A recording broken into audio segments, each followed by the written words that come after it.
আরে ওর পাত তো খালি হয়ে গেছে। ও মা, পাত যে একেবারে খালি। এত কম খেলে দেখি দেখি। এই না, কি কাণ্ড, বাটিগুলোও যে ফাঁকা। মাত্র 29 পিস মাংস খেলে কি পেট ভরে বাবা? তাই তো। ও মা, কোথায় গেলি মা? মাংস দে তাড়াতাড়ি আ। ও মা, পাওয়া। ছোট কাকিমা খুব ভালো মাংস রান্না করে, খাও। পাওয়া।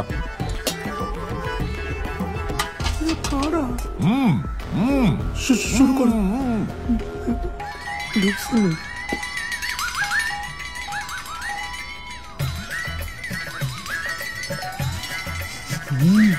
কি একটা একটা করে মাংস দিচ্ছিস? বালতিটা বসিয়ে দে।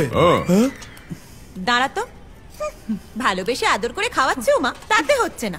গোটা বালতিটা বসিয়ে দে। তোমাদের কাজ তো সারাদিন ষাঁড়ের মতো খাওয়া আর গুতনো, তোমরা কি বুঝবে বলো তো? যা বলেছিস, আমার মানুষটাকে মনে নেই? সেই বিয়ের পর প্রথম জামাই ষষ্ঠীতে গিয়ে একটা আস্ত পাঠা খেয়ে ফেলেছিল রে, আর আমাদের কপালে জুটেছিল শুধু হরি মটর। তোমার বাবাকে খেয়ে নিন, তোমার ভাগ্যি ভালো। শুনলে শুনলে কি বললো? আরে ওর পাট খালি তো, মিষ্টি দাও। কি হয়েছে বাবা? মিষ্টি মিষ্টি নিয়ে, আরে খাও খাও, এইটুকু বসে এই অবস্থা তোমাদের।